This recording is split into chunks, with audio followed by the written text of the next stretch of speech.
There's no significance to our lives in the belief of Jesus Christ, in the belief of God. That is no significance to us, belief or faith. So belief and faith does not determine, whether we're going to live or die. Plain and simple. You can believe in a book. You can believe in words. You can believe in whatever God that you want. Those beliefs, those religions, those faiths does not directly, affect our lives here. It has no real significance to us being alive on this planet. Now, the sun does. The existence of the sun does. The sun, in fact, as we know, is the reason why we can exist, the reason why life begins on this planet, the reason how life is created on this planet. We have to understand the true significance of the sun and the role that it plays on this planet and throughout, our solar system. It is very amazing when you begin to understand it.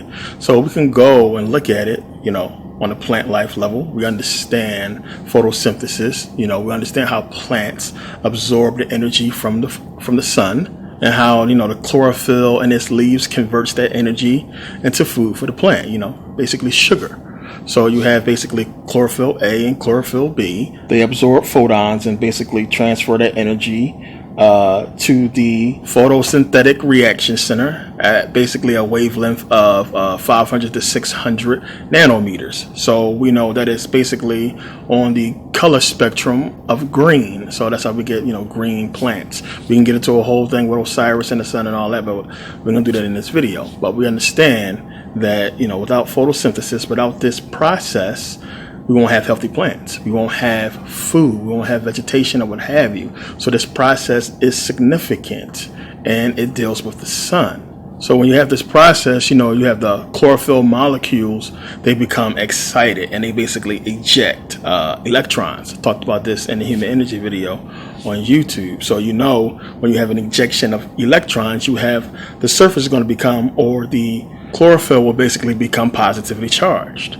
So in order for it to now absorb photons again, it has to basically go back to normal. So it's going to need electrons to do that. So this is why you water plants, because that's where it's going to get its electrons from. So when you water plants, you basically have the H and the O separate, the hydrogen and the oxygen atoms separate. Now you have the oxygen atoms, when they come together, two oxygen atoms come together, they're going to basically give us, a oxygen molecule, and the plant will basically hold that and release it when it wants to. This is how we get our oxygen or what have you. But again, this process, it's the sun, it's life itself. We know that if this does not happen, we're not going to get our plants, our vegetables, our animals will not eat. They won't have, the food. So, it's a chain reaction of events beginning with the sun. So when the plants get its sun, we get our vegetables, the animals gets its food, we get our food, so on and so forth. This is a powerful,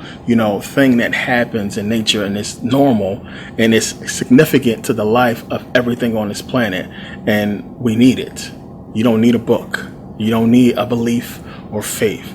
This is not going to get you what you need to have existence on this planet. And this is what we have to think about. So when you go biblically into the book and you look at everything the book is talking about, it's not really giving you it's giving it to you, but in secret, as we know. It's not really giving you the true significance of the sun itself on human life, something that you cannot ignore. But when you understand the metaphor, we understand what it's talking about, which is Jesus. Now we understand the cycles that our sun takes place in. I mean, everything takes care of itself. We call it nature. It's intelligence to the whole thing when you understand. So even when we look at the watering of plants, we understand with the sun, you have the rain cycle with the sun making it so hot. You have water vapor, and the vapor creates condensation, which creates rain clouds eventually, and we get rain, which that rain will, of course, give the plants the electrons that they lose from the chlorophyll or what have you, having their explosion of electrons. They get their electrons back, and then you have the process, so on and so forth, of the plants having a sustained life because of water, us having a sustained life because of water, animals, or what have you, and it's a cycle that works. It's just an intelligence to the whole thing that you really have to understand. And it's amazing because it's all because of the sun. This is something that is important to understand when you begin to look at the reason why the ancients really revere the sun and why we see so much so-called sun worship in the ancient world, because this was huge. The crazy thing is they understood this. They understood all of this, even on a molecular level. How, of course, we do not know. But it's amazing that they knew it and that they wrote about it and, talked about it, and they understood the process and many of the processes that the sun takes place in. So now we also understand about us as humans. We absorb the sun. We create vitamin D because of the sun. Vitamin D is needed for calcium. It helps develop strong bones.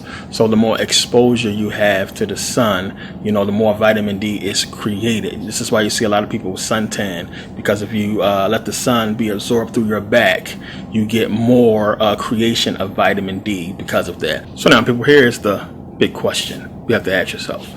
We look at the process and we understand, one, you have the sun that's given life to the plants. Because the plants have this life because of the sun, animals are able to basically eat, survive, live, or what have you. We know we get our energy from our food.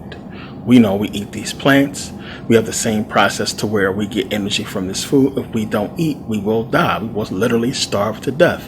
If we don't drink, we will die. We will literally basically die of dehydration. This is something you got to look at. What's keeping us alive?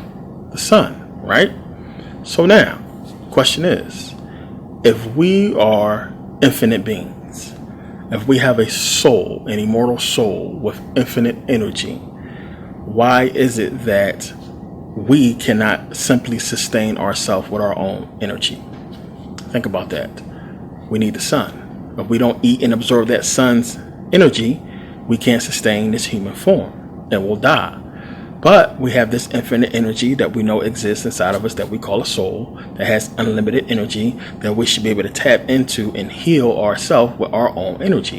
Why is that not possible? Now, I've got this question before from a lot of smart people who figured it out. And, basically I hint on it in a few videos if you really understand what I'm saying. But what you got to understand, and to answer the questions, you have to understand that it's because we have to rely on the sun because of our symbiotic relationship to the material. We are indeed spiritual beings, but we have a symbiotic relationship with the material world. Plain and simple. We need each other to exist. So just like we can't exist without this energy from the sun, our human bodies can't exist without us. So you have that one, the material us needs the spiritual us in order to exist, and we need what? The material in order to exist here. So if we want to exist in the physical world as spiritual beings, we need physical flesh. In order to sustain physical flesh, it needs energy to be animated. So if we want this body to be animated, we need this energy.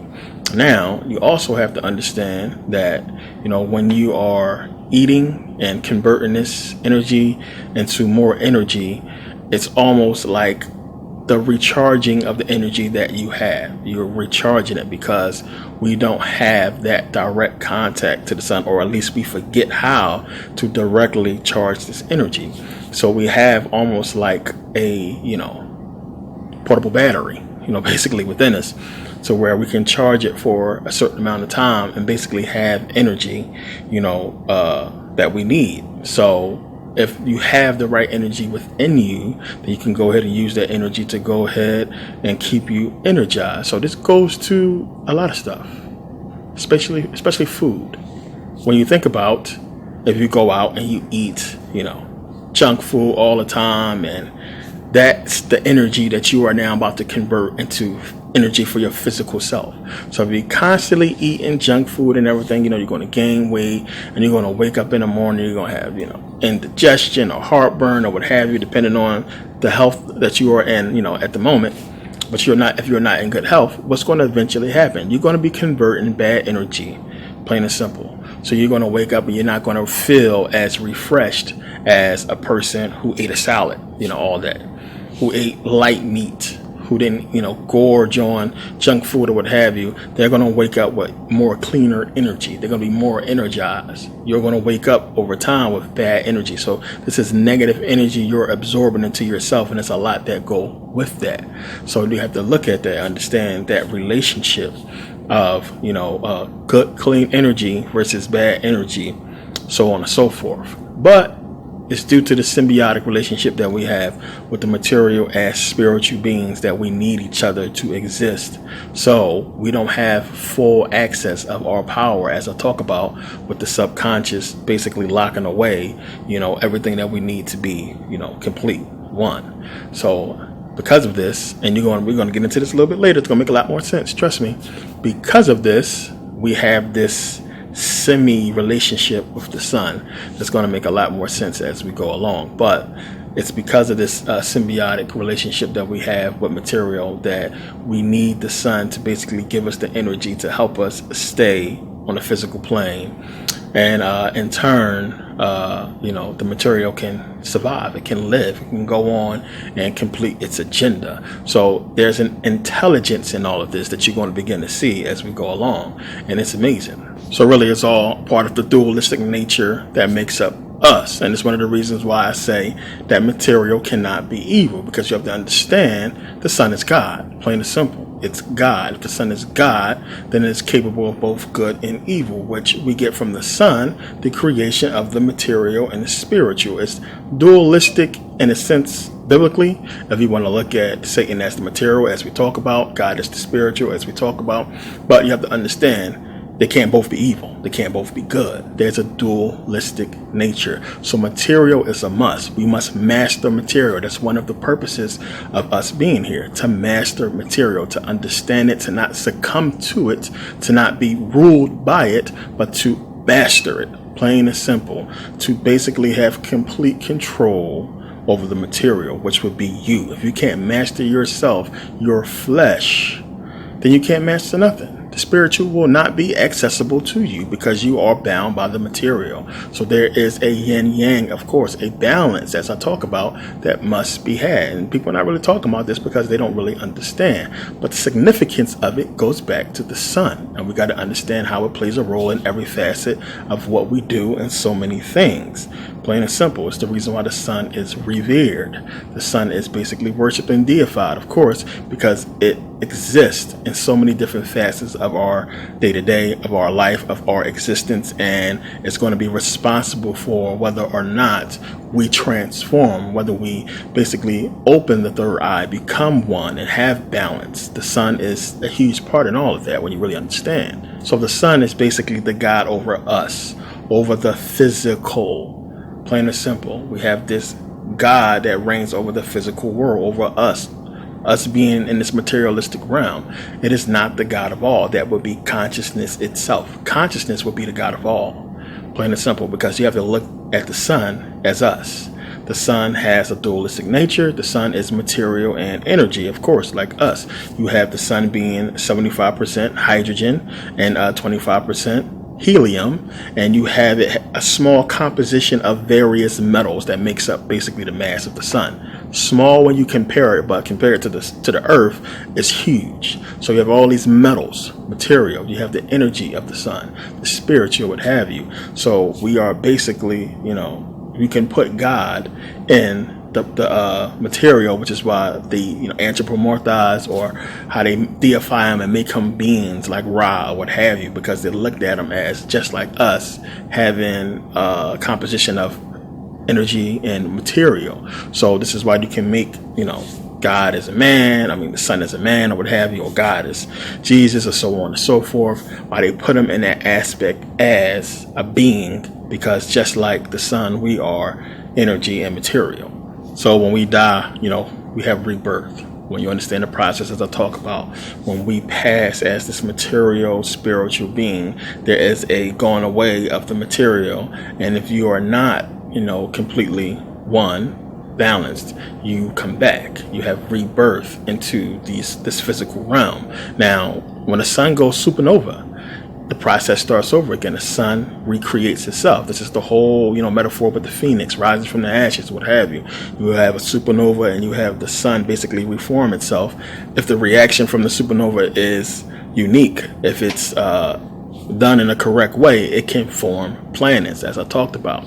So this is something that, you have processes. And don't get me wrong, when you look at a supernova, when you look at suns itself, not all suns go through that process. There's so many things that have to take place with the sun. You could have a sun basically use all its nuclear fuel and to basically become a collapsed star, what have you.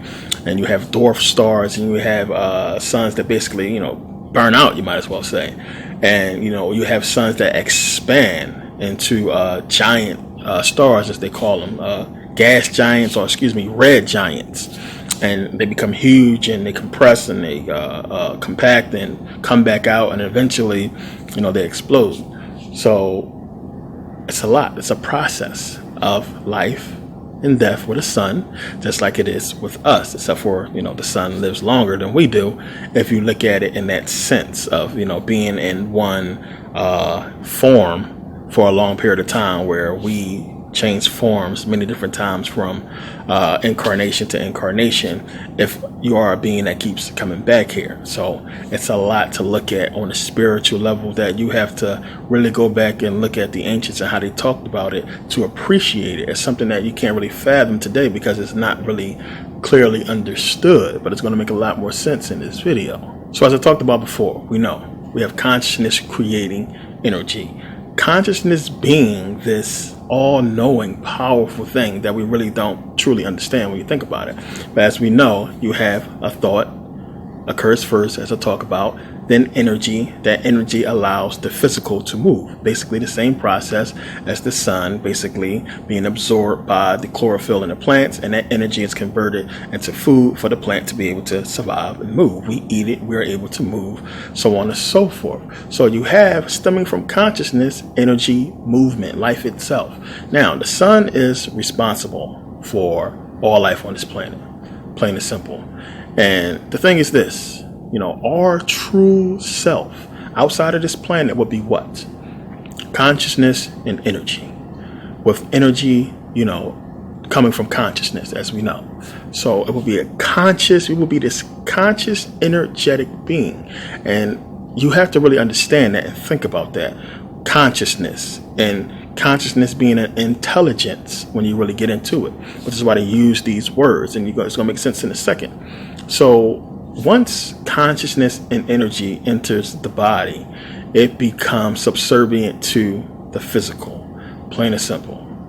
It comes basically under the physical, because now this is the physical world that it's dealing with. Understanding that energy and consciousness is stronger than the physical, of course, because it's what's created, but it is basically bound by the material, by the body. And this is why. The thing is, you have the brain. The brain can be programmed, plain and simple. So the brain can be programmed in such a way that causes the consciousness to be out of the control of the subconscious and subservient, serving the programming instead of serving the subconscious. So in other words, if you brainwash somebody or program a person to go do something, I heard about the Manchurian Candidate and everything like that. You can program a person to, despite their free will and conscious thoughts or the powerful subconscious, the programming takes over and a person goes and acts out the programming without the intervening of the subconscious, which is supposed to be the rational part. So programming is crazy. So you have that physical programming that can take place that can basically control, the entire body. So the brain is a computer. It can be programmed, plain and simple. And this is how we understand, how we know that human life is different. It's special from all other life on this planet. And the main reason is because of our consciousness. But we can be programmed. And everything has been programmed, when you really understand, to seemingly do something on this planet specific to its species or what have you, vis-a-vis the way we act on this planet. Plain and simple. If you look at every other life on this planet, they have a role. It's a role a symbiotic role when you really pay attention that they all go about. We know about ants and how they build the mounds and everything that they do. We know about lions and how they run in prides and everything. Wildebeest and buffalo, how they act. Bees in a beehive. Everybody seems to have this program role that they do and how they exist on this planet. Plain and simple. But you have us who can be programmed to do something different each and every time, to act outside of the normal role of us. Now, if you take the consciousness of the other beings, it seems as if they're stuck in a paradigm of their actions. Basically, you know, monkeys are monkeys. That's what they do. That's what they do. They monkeys. They do what monkeys do. You take the consciousness, or just take the understanding. If you ever drove the country, you ever took a long ride, you know, through any farms or what have you, you gonna hit a shit ton of bugs. You have bugs stuck to your car window, all over your car, and it's like, why don't the bugs understand or have the consciousness to understand to get out the way? The bugs think they can fly through the car. They see it's a glass. They can look through the car right out the back window, and yet they drive straight into the window. At night, they're attracted to the light. That's one thing. But during the daytime, this happens as well. And it's like, you would think by now, you know, the decades, hundreds of years, however long cars been out, that they would have figured this shit out by now. Like, yo, why are you driving, flying straight down the road? You're going to get smacked by a car. But no, they haven't. This is part of the cycle. You would think their psyche would adapt to the process and understand to fly over the cars or fly at a certain height or to avoid the cars altogether. But they don't. It's the same thing when you look at buffalo. If you look at a lot of these nature videos when the buffaloes are attacked and killed by lions, it's like, dude, why are you going there? You see the lions be right there, and they can see them. They be in their little tribes and everything, their little squad, and they look over and they be trying to eat and drink and look at the lions, and it's like, you know they're coming. Why come there? You know, why not come up with a different plan? It's because they don't have that psyche, that consciousness, the way humans do. And this is why, you know, we're higher and above all the animals or what have you, because of consciousness, not because of physical, you know, attributes. Because, you know, you can't beat a lion, but you can outsmart one. And the thing is, they can't. They cannot do it. They cannot change. Now, this is how we are different and how we know the program is special and our consciousness is unique on this earth. Because basically, you know, if we wanted to, and I don't know nobody that's going to want to do this, but some people have, we could live like any other surface animal on this planet if we wanted to. If we wanted to go live out with the monkeys and the gorillas out in the forest, act like them, eat what they eat, do what they do, we can go do that. We want to go chill with a pride, stay with some lions, eat like they eat raw meat, hunt like they hunt. We can do that. But they can't do what we do. They can't have consciousness like we have. They can't come together and say, you know what, I'm going to open a water ice stand down on 101st. I'm going to, you know, open a corporate office and go to law school or something like that. They can't do that. They can't have the consciousness that we have. We can do what we want. Our consciousness is different. So the point of this is to get you into the understanding of how unique we are. I don't want nobody to go back and think the sun is responsible and, you know, it's the main power and God of all. I don't want you to come away with that understanding. It's so you can understand consciousness is the true God. Consciousness is everything. It's over the sun. Consciousness put the sun here. So understanding in that aspect of we all have to basically need the sun to exist. But more than that, consciousness is over that physical energy that we get from the sun itself. That physical, you know, that power we get. There's still consciousness which created the power in the first place. So there's something more unique to it, consciousness, than, you know, the energy in the sun. But as we look in this physical world, we know we are basically regulated and basically need the sun for all of us to exist and stay here on this planet. So now, what if our energy was just as powerful as the sun? What if consciousness created the sun to be sort of a battery for our energy as we exist on this physical level. And that meditation is a way for us to tap into that energy and recharge ourselves. Now, we understand all the recharging capabilities that the yogis and the Buddhists talk about with meditation, that when you meditate, you're basically mimicking the dream world, where, as we know, when you go to sleep, it's when your body recharges and heals itself. And that if you meditate, and once you master meditation, in meditation, you can recharge your body and heal yourself just as you would when you go to sleep. And this is a fact that we all know. You go to bed super tired, feel like you have no energy left. You wake up fully energized. You don't plug yourself into a wall, as I talk about. This is a process that takes place normally. You have this energy that basically, rejuvenates you and makes you ready to go. So you have to look at that process and think about it. As we know, we're getting this energy from the sun, and that we also have this energy within us. So this is the thing. And a lot of people are not going to be able to grasp it until I really break it down and explain, as I'm about to. You have heart energy. Talked about this before, but I don't think people understand how deep this goes and the connection that it has. Your heart, our hearts, is connected with the sun itself. Our hearts have electromagnetic field. Just like the sun has an electromagnetic field, the earth has an electromagnetic field. There is a relationship between the three. There is a connection that we have to understand exists. So we have been talking about we are gods. Talked about this many times. The ancient Egyptians. Everybody who is conscious understands that we are gods. God is in us. Talked about how when you spell sun backwards, it's in us. A sun in us. So if we are God and the sun is God, then we have to have a sun as well. And we do have a sun within us. It's our heart. Plain and simple. Make a lot of sense in a second.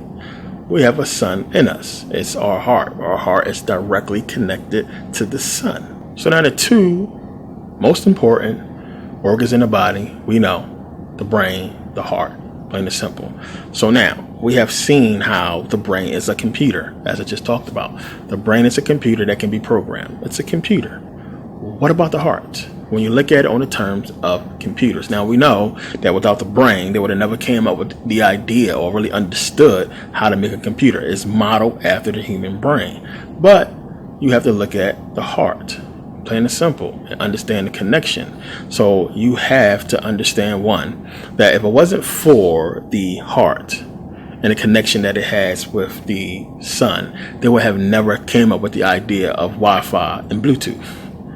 Because it's basically how our connections sort of work with the sun. Our hearts, of course, have a wireless connection with the sun. Now, if you've seen the videos on energy and frequency, this is going to make a lot more sense to you. You're going to understand, because we're going to get into the number 9 a lot. You're going to understand about how much it plays a significant role in everything, as we talked about in those videos. So now it says here, the human heart rate of 4,320 beats, that gives you 9 when you add them up. 3 and 2 is 5 plus 4 is 9.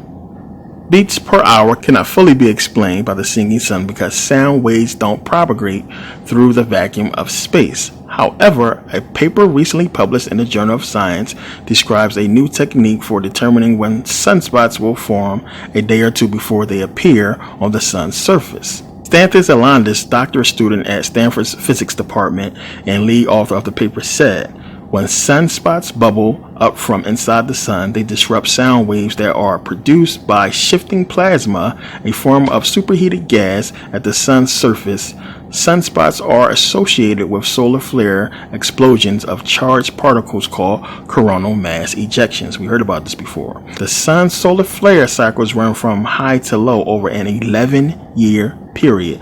They got the numbers we talk about, 9 and 11. If we speed up this cycle to 11 cycles per second, we find that one of the harmonics of 11 is 4-3-2. The musical connection between the sunspot cycle and the rhythm of the heart indicates that while the sun's song may not be acoustically influencing the solar system, it does translate to a rhythm of coronal mass ejection that affects Earth and other planets. For example, researchers have noticed a correlation between sunspot activity and planetary alignments of Saturn and Jupiter. Solar maximum, the peak of the sunspot cycle, is correlated with the conjunction of Saturn and Jupiter, and the solar minimums, which are the low points of the sunspot cycle, when the planets are in opposition. The question is whether the orbits of the two planets are keeping time to the song of the sun, or do their orbits affect the cycles of the sun and its interior harmonies, as some researchers suggest. It's going to make sense in a second. If the sun is the conductor of the solar system orchestra, we would expect Earth to also be in tune with the sun's song.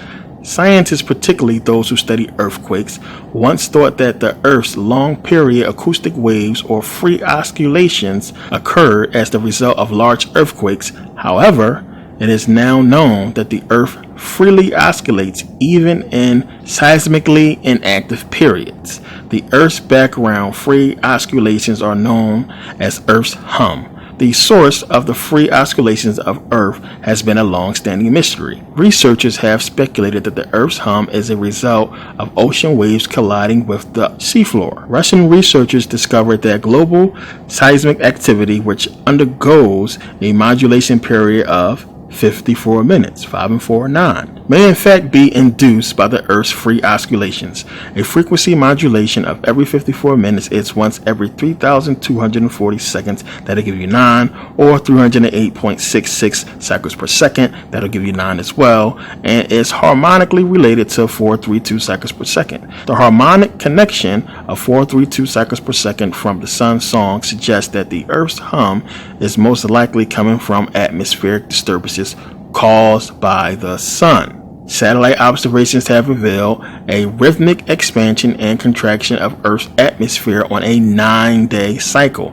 NASA and University of Colorado Boulder scientists said this 9-day sun-induced breathing cycles of Earth's atmosphere corresponds to changes in the sun's magnetic fields as it completes rotations once every 27 days. 2 and 7 give you 9.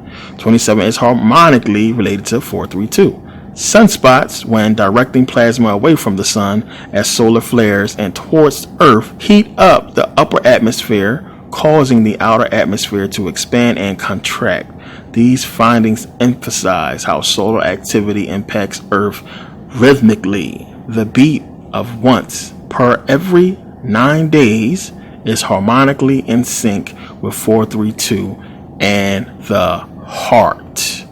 Your heart, people. Remember, we started this whole thing off talking about the human heart rate of 432, 4,320 beats per hour. When we look at the harmonic chart above, figure 1, we find that the 6th harmonic is 864, which give you 9, which, 6 to 4 is 10, 8, 18, 1 and 8, 9. By coincidence, the diameter of the sun is 864,000 miles. The reason the sun's diameter is related to 864 is because the definition of the mile is 5,280 feet. When you keep breaking that down by multiplication, you'll end up with 144, which 144 give you 9. The number 528, when treated as a musical note, contains the harmonic of 7,920, which 9 and 2 will give you 11 plus 7, 18. 1 and 8 gives you 9, which happens to be the diameter of Earth. The other numbers we have examined: 954, which 5 and 4 give you 9, 72, which that'll give you 9 as well, and 144 also share the harmonic of 7,920, the frequency of the 528, which when you start multiplying 5 and 8, 52 times 8 until you get to 144, again you'll get 9. And terahertz, or trillions of cycles per second, is related to the color green. As we just got finished talking about, green is the result of the sun's photosynthesis in plants, which helps explain why alchemical symbols for transformation and personal growth often contains the color green. The song of the sun appears to be connected to the music of the spheres after all. What was once believed to be a silly idea from a distant and naive civilization is turning out to be the fundamental vibration of the universe. Quantum physics, and it's cool they said this, quantum physics is catching up with the knowledge of our ancestors, with their suggestion that all matter is in some way connected to a greater field of interconnected consciousness. I like to think of it as heart consciousness. Heart consciousness keeping time to the cosmic song. So now trust me, this is not something new that they just figured out